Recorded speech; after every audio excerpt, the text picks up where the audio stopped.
Thanks, Shan. Having participated in a couple of cob building projects down in Mexico, I can tell you what backbreaking labor it is and how impressed I am with Shan. I'm Carl Niedner from Coelo Company of Design here in Corvallis, and we're a bunch of geeks. We like to think we're kind of creative though, so in keeping with today's theme, I'd like to talk about igniting creativity. What makes you want to build things? Is it because you want to get rich, quit your job? Do you want to have lots of toys, either fun toys at work or expensive toys at home?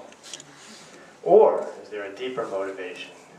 Do you finally want to be recognized as the coolest of them all? Well, I have to tell you that being a creative geek is probably not the way to do that. These guys, in their way, are actually pretty cool, though. What they're working on is extremely cool. When they deliver their project, it's going to reduce the cost of one kind of renewable energy by 75%.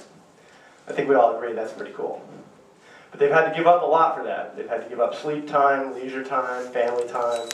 Families are cranky with them. What makes them do that? What strikes the first spark? What keeps them at it when the project starts to suck, which projects always do? What sustains it? Well, we had some ideas about that, and I wanted to get up here and pontificate about it. But before I did that, we asked some people. We asked good friends of ours, 8 geeks and 8 artists, what makes you do this? And what we learned was quite striking. Both geeks and artists overwhelmingly respond to heartfelt motivations, that's the red bar there, rather than tangible or practical motivations at all. But the best thing I can do is show you some of their words.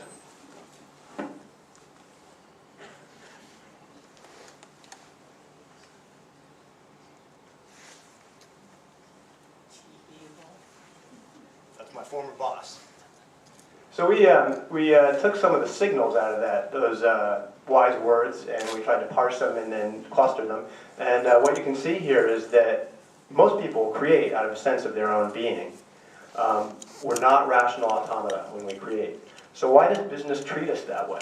Why does it make us feel like a plug replaceable component in a machine, or disenfranchise us by plotting our future without our input, both of which destroy creativity? Why does business do that? It's a pattern we see over and over again. The initial phases are tremendously exhilarating. Ideas are just burning like wildfire. But as the business ages, that burns itself out into institutionalism and apathy and disenfranchisement. We see this particularly with respect to funding. In the beginning, the funders are just as on fire as all the creative people, burning up. But by the time you're an institution, your investors care about what you do as a creator just as much as they care about what a roulette wheel does. So what can be done about that? At Coelo, we're trying to add 3 new ideas to existing business paradigms: self-determination, creative freedom, and we not it. Self-determination is essential to creativity. If you don't feel like you're in charge of your own future, you don't feel like creating very much. But we don't want to throw away 300 years of business wisdom. We want to keep good things like flexible capital strategies and effective management styles. The important point here is that the gamblers, the disaffected funders, are not the problem, actually. What is the problem is letting them run your business.